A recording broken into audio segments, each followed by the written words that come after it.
Dans les textes précédents, il était indiqué, et d'ailleurs vous allez l'entendre, parce que c'est une tendance de juriste, de dire que la médiation est une procédure. Maintenant, la médiation, pour nous, est un processus structuré et la directive européenne en fait état en disant, bon, effectivement, il faut conduire quelque chose qui ne va pas rentrer dans l'état d'esprit des juristes. C'est-à-dire que c'est une autre voie. La médiation est une voie, non pas la voie alternative au sens américain du terme, mais au sens où il s'agit d'une deuxième voie possible. Il y a la voie de l'adversité et la voie de l'altérité.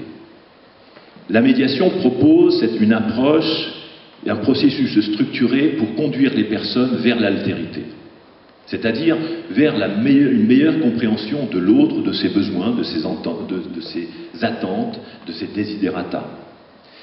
On voit que c'est un travail qui est important sur les postures. La médiation est un accompagnement de changement de posture. Ce n'est pas seulement un instrument de négociation, c'est un instrument de réflexion. Les gens, quand ils viennent en entretien de médiation, doivent réfléchir à leur posture, pas seulement à leurs intérêts. Mais dans un conflit, vous le savez par expérience personnelle, qu'il ne s'agit pas d'intérêt, qu'il s'agit de heurts. On parle de souffrance au travail et de heurts qu'on va appeler psychologiques. J'aime pas trop cette expression, mais de heurts affectifs en tout cas. Un conflit se monte parce qu'il y a un heurt affectif. Bien sûr qu'il y a à côté quelque chose qui est de l'ordre du matériel, mais combien de conflits se sont résolus devant moi, ne serait-ce que parce qu'il y a eu cette compréhension de la part de l'autre partie, qu'il y a eu une démarche de reconnaissance.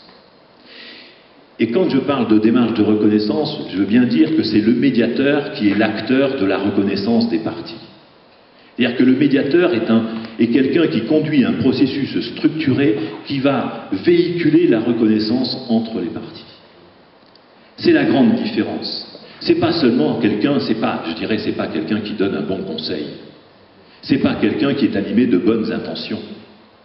C'est quelqu'un qui permet aux personnes de se comprendre en fonction de leur position, et il va véhiculer, faire un travail de véhicule de la reconnaissance que les parties ne sont plus capables de faire entre elles. Il va faire quelque chose que les gens ne sont plus capables de faire, c'est qu'il va conduire une inimaginable discussion. Et vous verrez plus tard que c'est tout à fait réalisable. Un médiateur, il doit être formé à ces techniques, à des attitudes et des comportements qu'il doit pouvoir partager avec les autres personnes qui viennent en médiation. C'est une démarche éthique, la médiation. Et comme j'introduisais tout à l'heure, je dirais même, plus quand on parle d'éthique, on parle de politique. C'est une démarche de transformation sociale. Si la médiation est bien un soutien au dialogue entre des parties, alors ça va être un soutien entre deux personnes, entre trois personnes et des groupes sociaux. À partir de là, la médiation introduit un autre regard sur le dialogue. C'est pas une démarche qui va partir du haut pour aller vers le bas, ou le sens contraire. C'est une démarche qui va permettre un dialogue entre des parties. Et on sait bien que c'est difficile, et c'est la raison pour laquelle un tiers doit intervenir, un tiers qui doit être formé pour être indépendant des systèmes d'influence.